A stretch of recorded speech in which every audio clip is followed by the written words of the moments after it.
The last 4 months have been unlike any in Star Citizen's history. Oh, look at Jared with a mustache. With each one bringing a new patch full of dynamic content, needed bug fixes, and long-awaited quality of life improvements.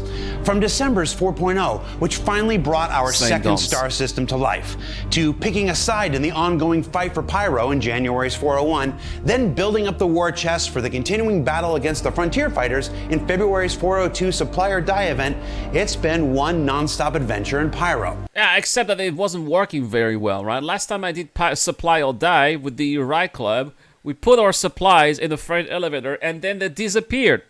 I spent 3 million Alpha UEC buying Datatrine. I put it in the freight elevator and it was all gone. I lost 3 million credits. Great. And then we decided that screw this, we're not going to play this again. But all of that changes when the story shifts back to the Stanton system in Alpha 4.1. Yeah. With the introduction of new threats, new friends, and new opportunities for action, adventure, and acquisition. At 4.1, we're actually going to be introducing what we've been calling internally as sort of our B story. In a nutshell, the regen technology, which to this point has basically been allowing people to die and get regen back, the technology begins to fail. And that's being referred to as the regen crisis. So it's throwing the Empire into a bit of chaos and confusion because this technology that everybody thought was basically going to conquer death is not as effective as promised. Now for the player, nothing changes. You can just go about your business and it's business as usual. But for the populace, it's an issue. So we're a separate cast here. So at this point, the Imperator is basically going to start lobbying the Senate to start loosening scientific restrictions on research. One company, Rayari, has put the call out to the population to try to find these sort of very rare minerals to basically bring to their outpost to help fuel their research to help resolve the crisis. Oh, and the way so that's why we've got to mine those. I see. Get those brand new materials is the Align and Mine sandbox activity. Oh, nice.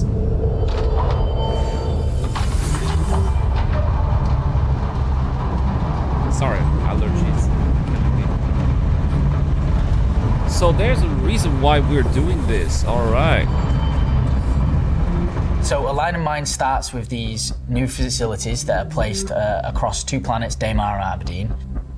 They're not planets. These are Hatheror-owned locations.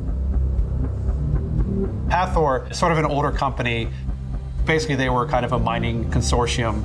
But as the years were going on, they were doing... No. Let me do it. Let me do it for you, Sergi.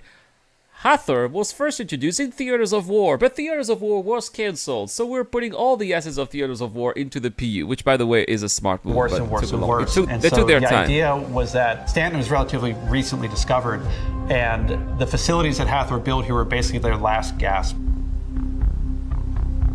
The purpose of these facilities was so Hatheror could communicate and align with the orbital platform above them. Oh yeah, it looks great. They went all in on building these facilities in the hopes that it would yield enough minables and minerals that it would keep the company alive.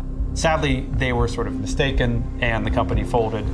And now that there's a renewed interest in the minerals that they used to mine there, people are going there and trying to get the facilities up and running again. Oh yeah, we saw the Ninetales. The players are doing that. It's a great place in the verse. At each of these Hatheror locations, there's an alignment dish. And the players have to go around and try to find out how to align the dish toward... Yeah, that's the thing. They need to try to find it. And I love that CIG are not taking us by the hand and we need to figure it out by ourselves. Like sometimes, you know, when we're very inexperienced, we're just running around and we don't know what to do. That's exactly what happened to us, and it was great. Towards the satellite. So while these mining facilities have been abandoned, they are by no means vacant. Yeah, you got a Ninetales there, of course. PAFs, you will be contending with Ninetales. Of course. Ninetales are just kind of the scavengers, the bad guys. They go everywhere, they just want loot, they want to get rich. They're just here to basically strip and clean what's left of these defunct stations. Maybe set up a camp or two and hold it as a sort of strategical point. Of course. Oh, that gun. It's essential that the players search the area as much as they can. I can't stress that enough. Yeah, you get those Once you've managed cards to find all 3 facilities and align them with the orbital platform, You need to collect the power banks that they've left behind on the surface. And then bring Now it with the PAFs down to all the station. activated, it's time to get in your ship and head up to the orbital laser platform. Now, some people think that we need to do that with all 3 alignment platforms, or is one enough? Because here what they said, it sounded like just one was enough. Be careful because there might be some certain nine-tailed lieutenants kind of roaming around. Oh, nice armor to get then. It'll be pretty tough to get in there and to get it going. Oh no, it won't. It won't. We brought a ground vehicle. It was great. The Hey, power Cupid. banks that you would Oh have no. obtained. Oh well, it's time for the banhammer. Oh my gosh. All right, let's ban this asshole right there. Goodbye. You cannot chat anymore. And report as well. We'll report for nudity here.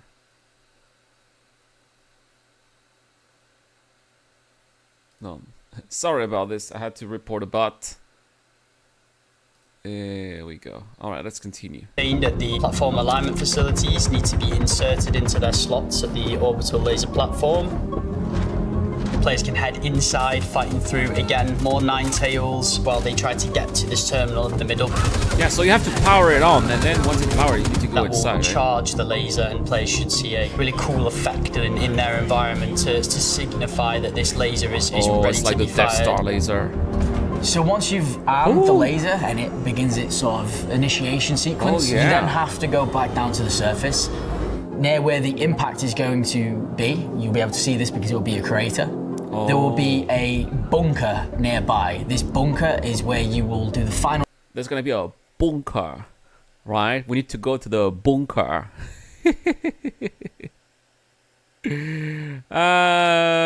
Yeah, there are caves on Hurston, Gruff. I know this would be a great shoot for the Kudri Ore. Kudri Ore is where we're gonna be flying the MSR from. Yeah, I think the MSR fits in Kudri Ore, so yeah, definitely. Final stage, which is firing the laser. Why are you making people go back down to the surface? Well, I mean, down on the surface is where the loot is. Like, that's where the treasure is. That's where you're gonna actually get the resources. See, look at this bunker. That's the new tonk. It's the bunker. Sources that you came to mine. Keycard accepted. Oh, So much better when you're down on the ground, you hit the button, you see this laser just pull, and there's all this shit going everywhere, and you're like, oh my god. It's an impactful moment. right. That's all you did is pressing that button in that bunker. And there's Oh my gosh. that emotion of awe we want to inspire. And when we was testing it, the emotion is better captured when you're boots on the ground. Wow. It looks super cool. This That's sounds really chaotic. Yeah, we haven't even touched on the worms yet. Wait, they're going to be coming out? Oh, these are just the baby ones, right? There's a reason why Hatheror abandoned these facilities. There's some local fauna that's not too happy when the ground gets disturbed. So make sure you're prepared. Nah, ground vehicle. We'll bring in the Storm or Nova. It'll be fine. So we've been working on the Valakar for a while now, and we're really excited to finish off that boss fight and bring it to everybody as soon as possible. Like this. But in the process of developing it, we've also got some smaller Valakar. Valakar are a tremendously invasive species. Basically, once they kind of get into an area, they kind of propagate rather quickly and can become a very dangerous presence. Fighting a juvenile is fairly similar to the adults on a much smaller scale. All right. Because they come up from the ground submerged, they can surprise the player in the way that they come up behind them or can attack them from areas where they don't From expect. everywhere. The Valakar will Yeah. also fight the other nine-tails at the location if you've managed to find a way to let them be in each other's presence. Oh, they can find the Ninetales too. That's cool. There's like a three-way battle. I love this. So it's going to be you against other players, against other Ninetales, against other worms? Yeah. Yeah, It's a real four-way Mexican battle. standoff. Nice. All right. We'll check out the cave after. I wonder if I got into the game. Yes, I did. All right.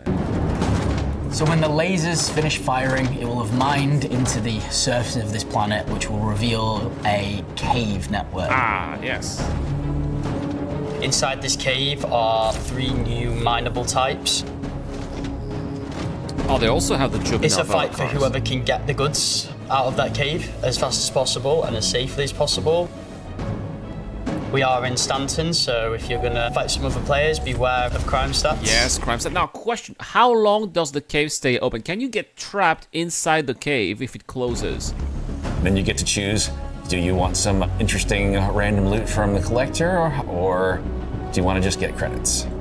Let's help the human race. Let's help the human race. Yeah. Help the human race and make some bank.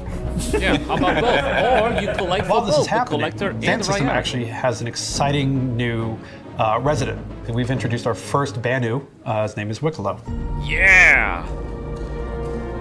Wiccolo is also offering a counter mission to the minerals that Rayari is looking for. So if you don't want to sell them off to Rayari to help with the regen crisis, Wiccolo is offering some sweet, tasty items in exchange for the same materials. Here you go.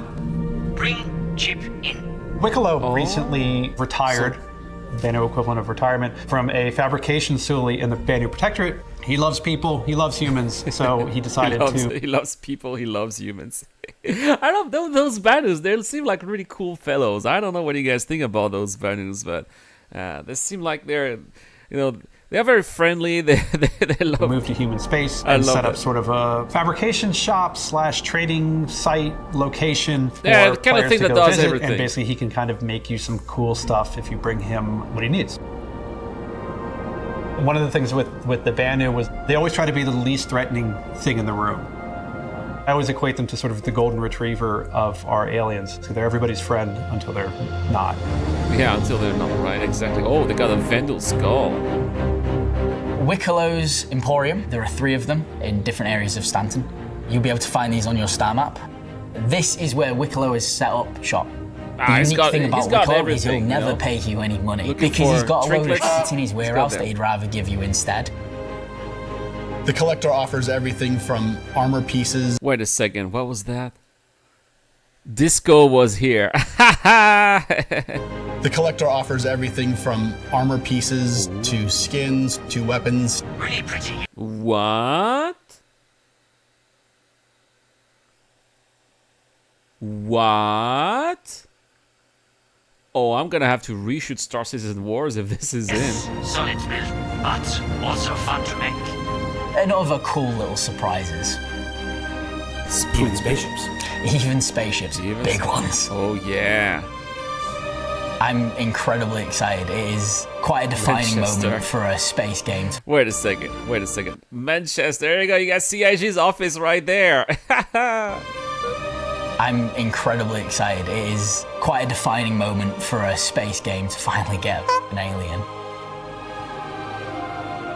And the best thing about Wiccolo is, as we keep moving It's and like a building out this museum, universe, his presence will stay. You will keep needing to interact with him. He'll keep needing random things from you. So you better make good friends with him. Oh, we even have the jacket. Nice. 4.1, we're finally I think lots of people are gonna go to. able to deliver some content that we've been working on for a while. I think that the experience of the whole thing is really cool, and I think that it's a really, really big step forward for us on the mission design team, making content for the future, that we are able to create events that use mission logic but don't require missions. Yes, right. That's exactly what it is. That's what those Hatheror facilities are. It's like a mission, but it's not a mission at the same time. I love this. It's fun to be able to Yo, kind of like Joss. explore a little bit and not just have everything kind of spoon-fed to you. And it also mixes a little bit of everything, right? We have the FPS and we have a little bit of ship combat up by the orbital platform, and of course even creature fighting. So it's got a nice spectrum of things that you can do. I like the fact that we're building more of the story out of what this world is, how the universe is created, how these companies have operated in it. But what they're not telling you is, just run over those Valakars. Take a tank. That's what we did. We took a tank, we ran over them. No problem. They just died. Giving you more fun sandbox things to do that require you to be the explorer that you want to be in a space game. Yeah, but the Cutlass Steel, no, not good. Don't take a Cutlass Steel, it doesn't work.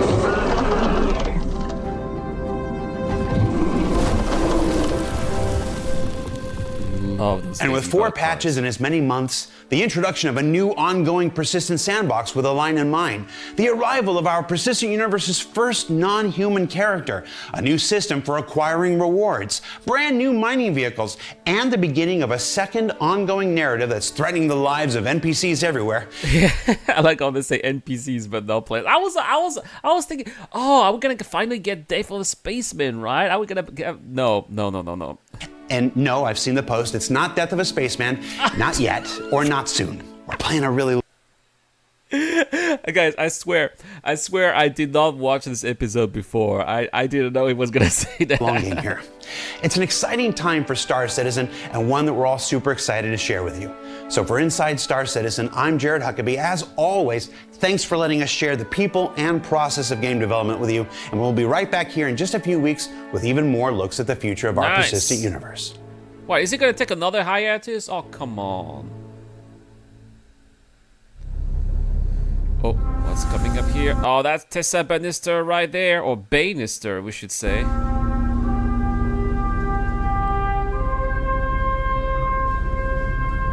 Oh, that new armor, it looks really cool.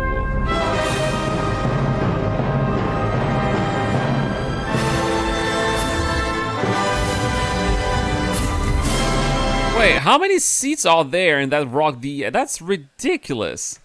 It's gotta be a joke. That's an April Fool's joke. Rock TS. Triple seat. Oh, coming April 1st. It's an April Fool's joke. Yeah, it's gotta be. Because already the DS was like a fail. Nobody liked it, the dual seat. Now there's the Rock TS. No. Nice joke. All right. I appreciate it. Anyway, that's pretty much it for today. And pretty much it from this live stream since things are not working so well. I'm probably going to try see what I can do offline here. Try again and again, and maybe I'll record, and we'll see. Right. Anyway, that's all for this live stream. Thank you so much, guys, for watching. Thank you so much for this for the raid as well. Dawn Country Store, much appreciated. Gruff, thanks for coming. Dear Joss, I'll see you guys next time. Cheers.